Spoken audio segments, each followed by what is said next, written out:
As tarifas anunciadas por Trump tiveram retaliação imediata do Canadá e China, enquanto o México deve anunciar medidas contra os produtos norte-americanos em breve. E quem traz os detalhes para a gente é o jornalista João Nogueira. Boa tarde, João. Prazer tê-lo aqui comigo. Boa tarde, Pri.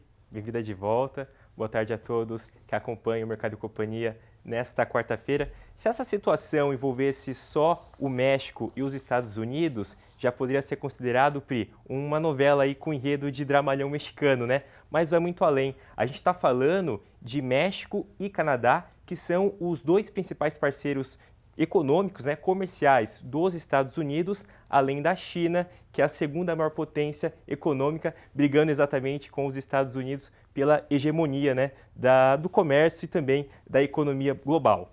No que se refere ao Canadá e ao México, ambos os países, né, as tarifas elas tinham sido suspensas porque ambos os países haviam tido um comprometimento com o combate ao tráfico de drogas, né? Mas, segundo a Casa Branca, eles falharam, né, nesta missão e, portanto, voltam a valer essas taxações de 25% sobre os produtos. O que é estranho porque, como você mesma disse, no dia seguinte eles anunciam aí 10% adicionais sobre as importações da China. A gente agrupou, né, as medidas anunciadas por esses países para retalhar os Estados Unidos numa arte que a gente vai ver aqui no telão. Que é 10% em cima de 10%, né? Exatamente. Então, no caso da China, foi o dobro agora, né? A gente começa pelo Canadá com a tarifa anunciada de 25%, uma resposta, né, em produtos dos Estados Unidos. Essa taxação, ela vai se dividir em duas etapas. Primeira fase,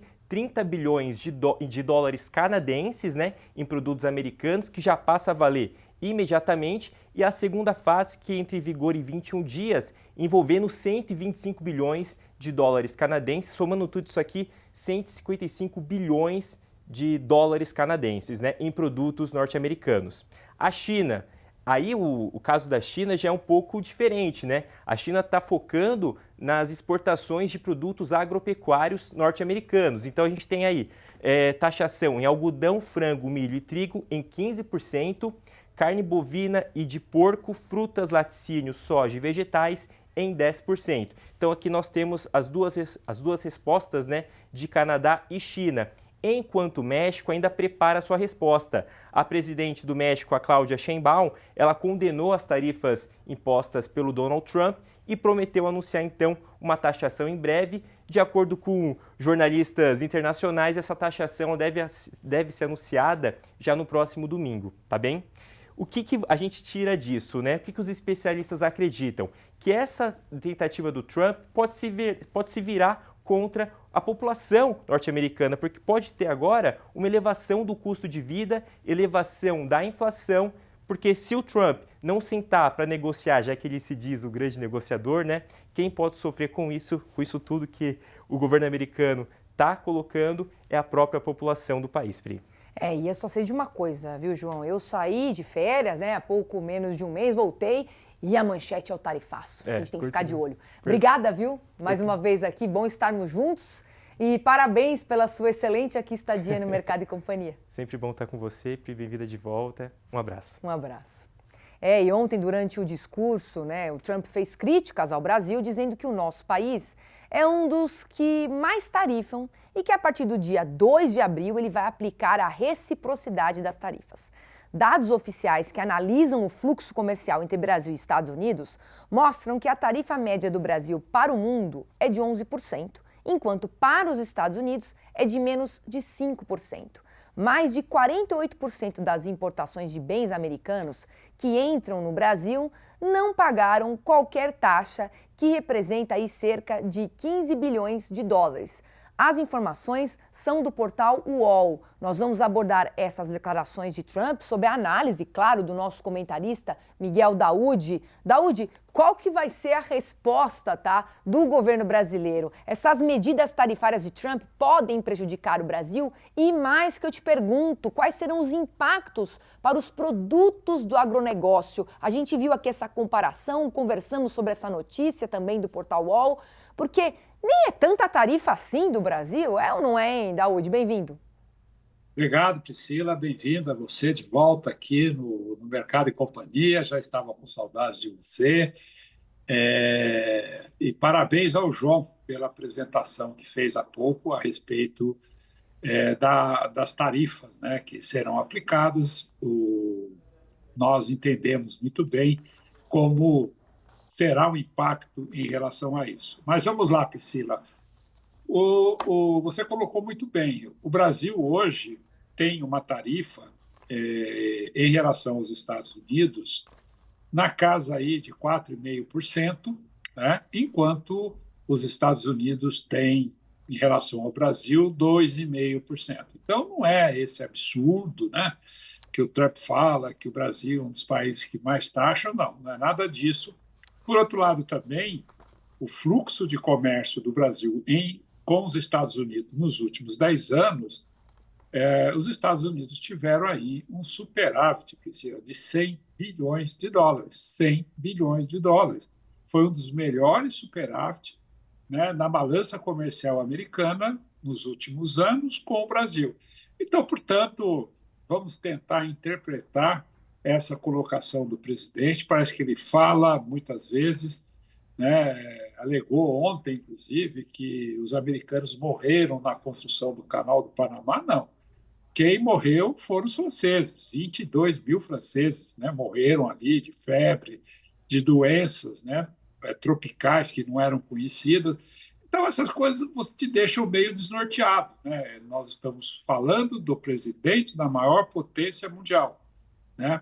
E, de repente, nós começamos a entender coisas que não são verdadeiras, aí a gente subentende que tem algo por trás desta conversa, né? Quando ele elenca o Brasil, a China, a Índia como um dos maiores países que tem uma tributação, você percebe claramente que tem aí um viés ideológico, né? Porque os BRICS, né, vêm liderando o Sul Global, que são países, né, que tentam estabelecer uma resistência ou estabelecer uma moeda que faça frente ao dólar. E o Donald Trump sabe que o dólar é a moeda mundial. Caso ela perca esse status, os Estados Unidos acaba tendo, enfim, uma demonstração de fraqueza.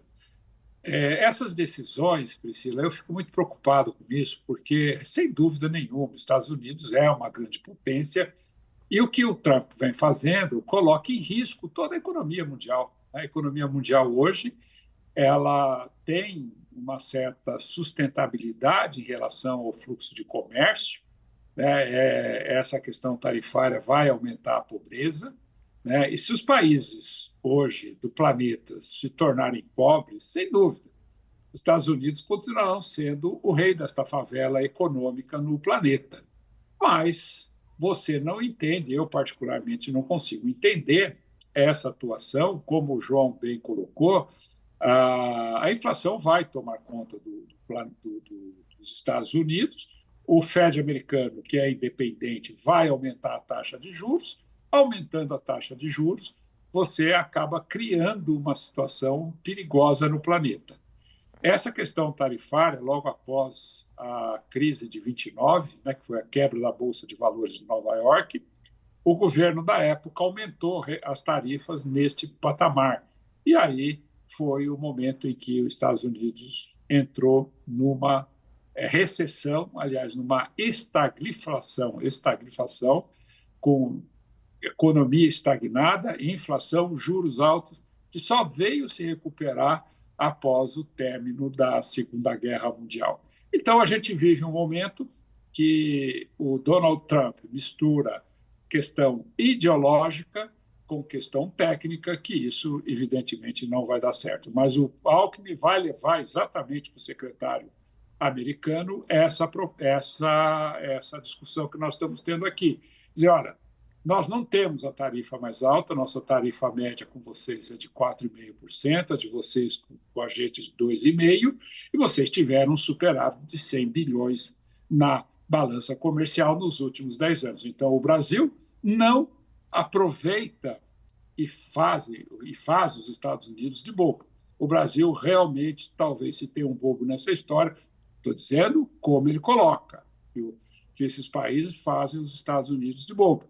Quem é o bobo nessa história é o Brasil, que não tem uma balança favorável em relação aos Estados Unidos. Priscila. Estava com saudades dos seus termos para retratar a realidade, Daúde. Favela econômica, né? Temos que tomar cuidado. Obrigada, viu, mais uma vez aqui pela sua participação. Conto contigo amanhã. Exatamente, Priscila. Um abraço a você, um abraço a todos. E olha, Priscila, não vamos desanimar, né? Nós vamos vencer tudo isso, porque o Brasil é um país fantástico. Pode não estar bem administrado, mas é um país que vai superar tudo isso. Obrigada, Daúde.